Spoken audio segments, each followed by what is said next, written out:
Butterfly girl 85 ഒരുപാട് നാളുകൾക്ക് ശേഷം സിനിമ തിയേറ്ററിലേക്ക് എത്തുകയാണ്. ഒരുപാട് പ്രത്യേകതയുള്ള സിനിമയാണ്. ആ സിനിമയുടെ സംവിധായകനും താരങ്ങളൊക്കെ നമ്മൾ പറയുന്നുണ്ട്. നമുക്ക് സംവിധായകൻ തുടങ്ങാം.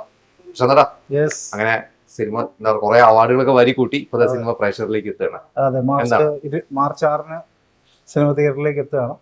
ഈ ഒരു ജേണി ഇങ്ങനെ പോകുന്നു എന്ന് തുടങ്ങി ശരിക്കും പറഞ്ഞാൽ ഒരു 2021 തുടങ്ങിയതാണ്. നമ്മൾ ഷൂട്ടിംഗ് തുടങ്ങിയത് ആക്ച്വലി സെക്കൻഡ് കോവിഡ് ആ ഒരു ടൈമിലാണ് ഷൂട്ടിംഗ് തുടങ്ങിയത്.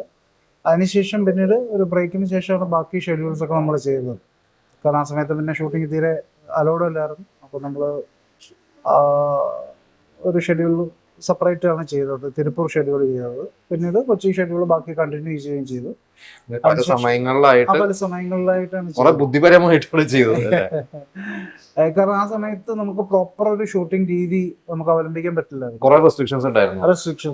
അപ്പൊ അങ്ങനെ നമ്മളത് ചെയ്തു തീർത്തത്. അതിനുശേഷം പിന്നീട് ഫെസ്റ്റിവൽസിൽ പോയി ഇപ്പം ഒരു ഫസ്റ്റ് ഫിലിം ഫെസ്റ്റിവലിൽ നമുക്ക് ആദ്യമായിട്ട് ഒരു അവാർഡ് കിട്ടുന്നത് ബോളിവുഡ് ഇന്റർനാഷണൽ ഫിലിം ഫെസ്റ്റിവലായിരുന്നു, ബോംബെയിൽ. അന്നാണ് ആൾക്കാരെ അറിഞ്ഞു തുടങ്ങിയത്. അപ്പൊ അത് യശ്പാൽ ശർമ്മ അങ്ങനെയുള്ള ബോളിവുഡിലെ ഒരു താരനിര സംഘടിപ്പിച്ചിട്ടുള്ള അവരുടെ ഒരു നാഷണൽ ഫെസ്റ്റിവലായിരുന്നു.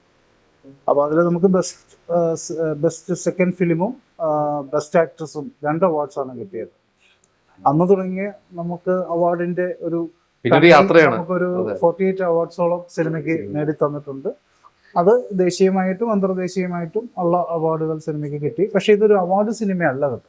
ഇപ്പൊ അവാർഡുകൾ കിട്ടി എന്ന് പറയുമ്പോൾ സോക്കോൾഡ് ടാഗില് നമ്മൾ ഒരു ടാഗിൽ പെടുന്ന സിനിമയല്ല. വളരെ കൊമേഴ്ഷ്യൽ ആയിട്ടുള്ള ആളുകൾക്ക് തിയേറ്ററിൽ വന്ന് കാണാൻ പറ്റുന്ന തരത്തിലുള്ള ഒരു സിനിമയാണ്. അല്ലെങ്കിൽ നമ്മളിത് തിയേറ്ററിലേക്ക് ഇത്ര ഒരു അറ്റംപ്റ്റിന് ശ്രമിക്കില്ലായിരുന്നു.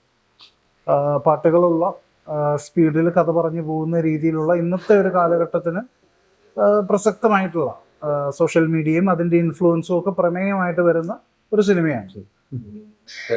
കുറെ ആളുകളുണ്ട് അഭിനയിച്ചിട്ടുണ്ട്. ഇപ്പൊ നമ്മുടെ കൂടെ ഉള്ളത് വളരെ പ്രശസ്തമായി നേരത്തെ പറഞ്ഞ പോലെ ഒരുപാട് അവാർഡുകൾ പുരസ്കാരങ്ങൾ കിട്ടിയ സിനിമയുടെ ഭാഗമായിട്ടുള്ള ആളാണ് അല്ലെ? എന്താണ് ഈ ഒരു സിനിമയുടെ ഭാഗം? എനിക്കൂടെ നിങ്ങളുടെ ഒരു സുഹൃത്തുക്കളുടെ ഒരു കൂട്ടായ്മയുടെ ഒരു സിനിമ കൂടിയാണ്. എങ്ങനെയാണ് ഈ സിനിമയുടെ റോൾ? എന്താണ് ഈ ഒരു സിനിമയിലേക്ക് എങ്ങനെ എത്തി?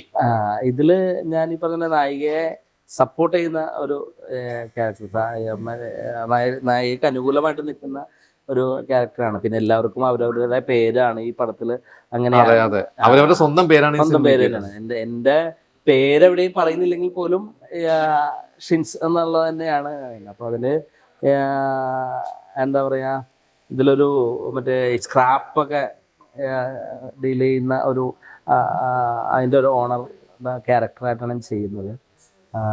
എന്താ പറയുക, നമ്മളുടെ ഒരു സൗഹൃദ വലയത്തിലുണ്ടായ ഒരു സിനിമ. അപ്പോൾ നമ്മൾക്ക് ചുറ്റും ഒരു സിനിമ ചെയ്യുന്ന ഒരു രീതിയിലല്ലാതെ വളരെ നമുക്കിഷ്ടമുള്ള ആൾക്കാർ കൂടെ നിന്ന് ഒരു ഇത് ചെയ്യുന്നു എന്നുള്ളൊരു തോന്നലാണ് ഉണ്ടായിരുന്നത്. പിന്നെ എല്ലാം നമ്മുടെ സുഹൃത്തുക്കളൊക്കെ തന്നെയായിരുന്നു. ഇപ്പോൾ എനിക്കൊന്നും പ്രശാന്ത് മാത്രമാണ് ഞാൻ ആ സമയത്ത് പരിചയപ്പെടുന്നത് അല്ലേ. ബാക്കി എല്ലാവരും അടുത്ത് അറിയാവുന്ന ആൾക്കാരാണ്.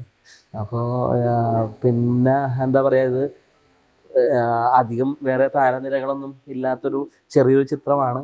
അപ്പോൾ ഇത് ഇന്നത്തെ കാലത്ത് നമ്മുടെ സമൂഹം നേരിടുന്ന പല പ്രശ്നങ്ങളും വലിയ സീരിയസ് ആയിട്ടുള്ള ഒരു ഇഷ്യൂ തന്നെയാണ്. അതിനെ എടുത്തു കാണിക്കുന്ന ഒരു ചിത്രമാണ്. എല്ലാവരും കണ്ടിരിക്കുന്ന ഒരു ചിത്രമാണ്. അത് അറിയാലോ, സോഷ്യൽ മീഡിയ ഏത് തരത്തിൽ അതിനെ നല്ലതായിട്ടും ചീത്തയായിട്ടും ഒക്കെ ഉപയോഗിക്കാൻ പറ്റുന്ന ഒരു സാഹചര്യമാണ് നിലവിലുള്ളത്. അപ്പോൾ അതിനെ എങ്ങനെ അത് ഉപയോഗിക്കണം, അല്ലെങ്കിൽ അതുവഴി ഒരു സ്ത്രീക്കാണ് അല്ലെങ്കിൽ ഒരു വളർന്നു വരുന്നൊരു കുട്ടിക്ക് ഉണ്ടാകുന്ന പ്രശ്നങ്ങളും അതിനെ അതിജീവിക്കുന്നത് എങ്ങനെയാണെന്നൊക്കെ ഉള്ള രീതിയിലുള്ള കാര്യങ്ങൾ നമ്മൾ ഓരോരുത്തരുടെയും ലൈഫിൽ നമ്മൾ എല്ലാവരും ഫേസ് ചെയ്യുന്ന ഒരു ഇതുപോലെയുള്ള ഘട്ടങ്ങളിലൂടെയൊക്കെ പോയിട്ടുണ്ടാകും. ഇന്നത്തെ കാലത്ത് അങ്ങനെ പോകേണ്ടി വരും.